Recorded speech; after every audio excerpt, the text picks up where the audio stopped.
Hey, what's going on, guys? So I'm gonna go ahead and show you guys how to perform a hip hinge using a stick. Now, grab any type of stick, whether that's a light dowel, broomstick, anything that's just nice and solid, right? So a hip hinge, what it looks like without the stick is basically you're neither bend and you're just hinging from your hips, right? We're not rounding, right? So practicing with a stick is gonna teach you how to maintain a straight back. So what I like to do is grab the stick. I like grabbing it here like this and putting it on your back.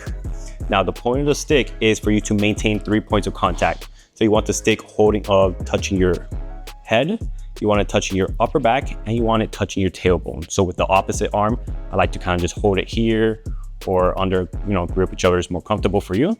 So what happens when you start to hinge, you need to maintain those 3 points of contact so that you're not rounding your back, right? This is going to ensure that you're moving through your hips and not through your back. Very important if you're doing deadlifts, lifting something up from the ground. This is just going to teach those mechanics to maintain a good posture when performing some hip hinges. Now, how do you know if you're rounding your back or your head's moving too forward or whatnot? When you're performing that hinging, if you lose contact with any point here, for example, it's still on my back, but it's no longer on my head or my tailbone, now I know that I'm rounding my back. So you want to go ahead and fix that position, right? Or if your head is moving too forward, if you're starting to round your upper back, then your head's going to start to come forward. So again, just retract those shoulder blades, bring your head back, and continue the motion here like this. I'm going to switch hands just in case you couldn't see that in the camera. But again, we're going to be here, right?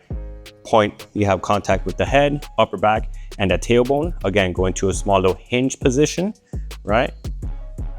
Right over here. And you don't have to go super low, just to about here and back up. Now, this is going to be the same movement pattern you use for like a deadlift, right?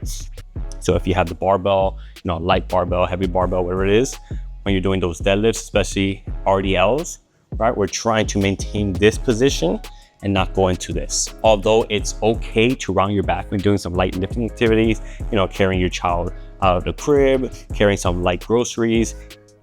If the weight is too heavy and you haven't already taught yourself how to move into those positions, it could cause some discomfort to your low back, which is why we learn how to properly hip hinge first.